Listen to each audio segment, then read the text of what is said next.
Installing The Sims 4 can sometimes lead to an installation loop, but with the right steps, you can resolve this issue. Follow the steps below to successfully install the game. Step 1. Uninstall previous versions. Before starting the installation, ensure that any previous versions of The Sims 4 are completely uninstalled from your computer. Go to your control panel or settings, find The Sims 4, and select Uninstall. Step 2. Clear temporary files. After uninstalling, clear any temporary files that may interfere with the new installation. Use the disk cleanup tool on your computer or manually delete files from the temp folder by typing %temp% in the Run dialog. Step 3. Download the latest installer. Visit the official website or your game platform like Origin or EA to download the latest version of The Sims 4 installer. Make sure you are downloading the correct version for your operating system. Step 4. Disable antivirus software.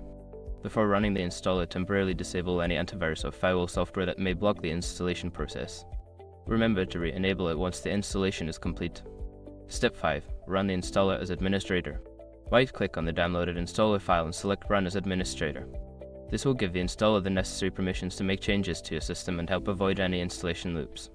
Once you have completed these steps, you should be able to install The Sims 4 without encountering an installation loop.